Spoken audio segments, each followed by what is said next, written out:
Okay, kids, gonna guide you through CodingBat, his warm-up 1 every nth problem.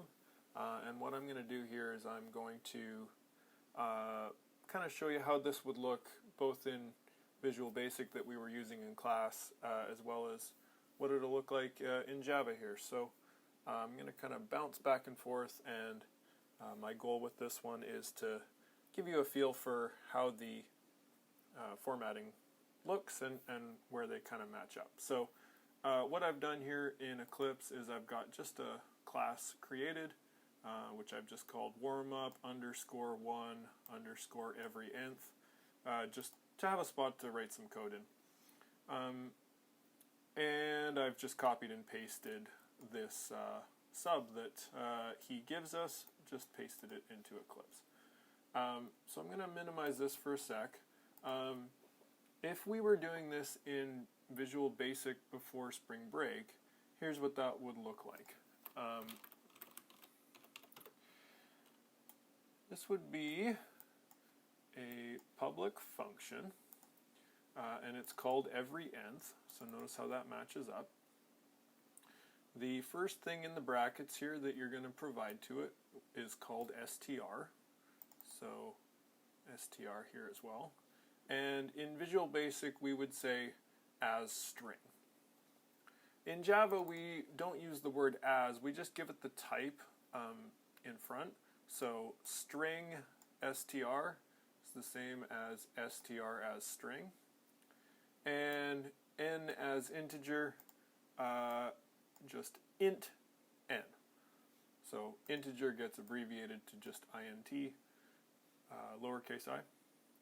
And at the end of this function running, after you've done some work here, this thing should return a string. So in Visual Basic we would have said as string.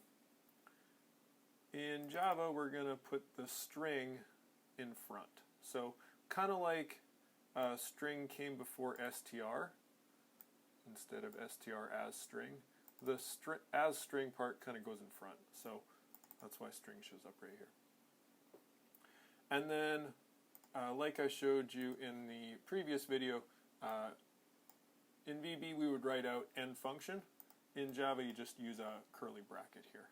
And that curly bracket is lining up, remember this highlighting right here. So that shows you that this one is closing it. And public class at the top here, again that has an end class at the bottom. And that's what this curly bracket here matches up with that curly bracket there. Okay.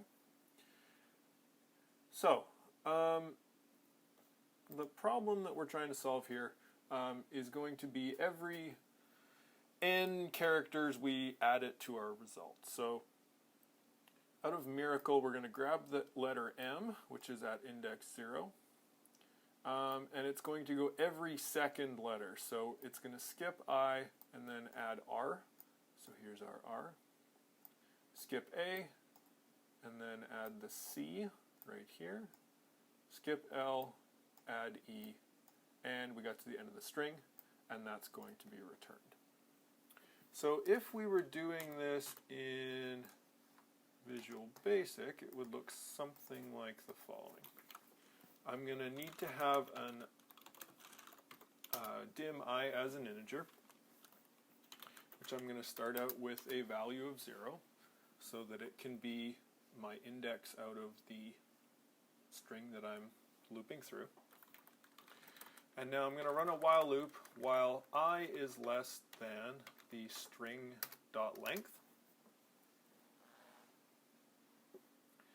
And what we're going to do is we're going to increase I going up by, not 2's necessarily, but by n's. So the first time when we filled in 2, it's going to go plus equals 2 here. If we fill in comma 3, that will make it go I plus equals 3. So now what we can do is we can grab the character. So dim C as a char. And let's fill in C with my variable here is called str, so I'm going to now use a bracket, and the index goes in the brackets here, so that's going to give me that char. The index I'm using is I. And what we're going to do here is we're going to add it to a string. So I'm going to dim my output as a string, and output will start with no letters, empty string. And now as this loop runs, I'm going to add C to the output. We could do that with output plus equals C, or we could do output equals output plus C. Either of these two will work in Visual Basic. They're the same kind of thing. And this loop keeps running until it gets to the end of the string, at which point, after the while loop finishes, we are going to return the output.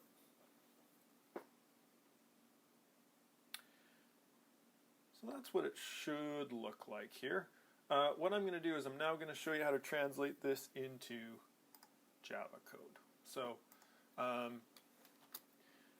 we're going to start out, just going to go through this line at a time. We're going to start by dimming an integer called I. In Java, we just go int I. Now, every line of code has to end with a semicolon. So add a semicolon there, and now we're going to set it equal to 0. And I'm going to intentionally leave off the semicolon just for a sec here so that you can see what goes wrong. As soon as I hit enter here, notice how the indenting went crazy? So when I go to try and declare my string called output here, notice how now I'm getting these errors that come up. Insert semicolon to complete local variable declaration statement. I mean, at this point, without reading too heavily in the mumbo jumbo, watch out for just literally insert semicolon. The other thing that you can do is if you go to Window, Show View, and go to Problems. I've got mine here at the bottom here. It's going to list me off all of the things that it thinks is wrong with the code that I've developed so far. It's showing that I need to have a string, and as well, if I were to save this, it's going to update. So every time you save here, it's going to update. And it's picked up 2 spots where it thinks we need semicolons. So the first one here, if I double click, it'll take me to whichever one it thinks. There's 2 of them here. So let's add a semicolon here for I equals 0. And now my dim of output as a string, let's put a semicolon there. And if we want to clean this up a little bit, we can right click and go to Source, Format. Okay, my next line of code is to set my output, starting out with an empty string. Make sure you put a semicolon afterwards. And now, with the while loop, we need brackets here. So I is less than str.length. And when you see a pop-up in the list here that you like, go ahead and use either Enter or the Tab key, either way.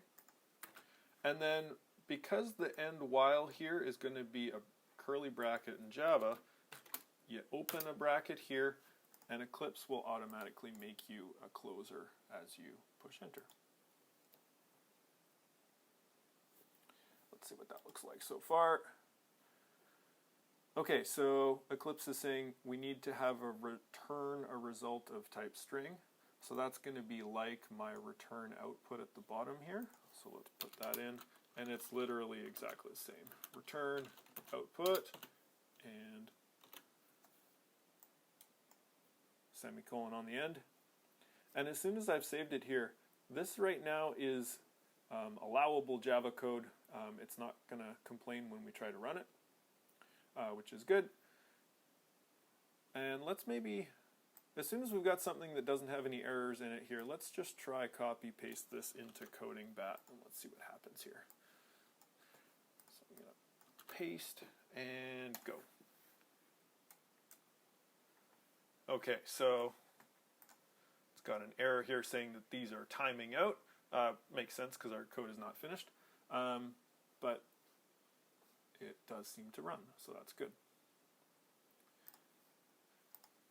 So let's put some code inside of our loop here. So we've got I less than the string's length, and now let's dim C as char is just going to be char C.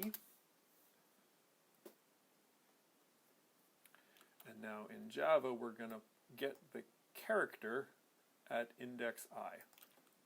So in Java, this is C equals, and with str, you're going to use dot. Now, we're going to use dot char at, and the index that we're going to use is I.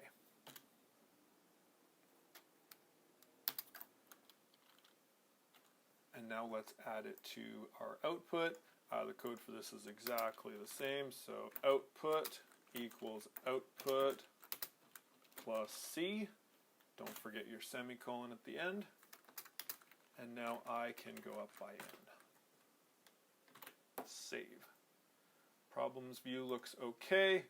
And let's try this code on CodingBat.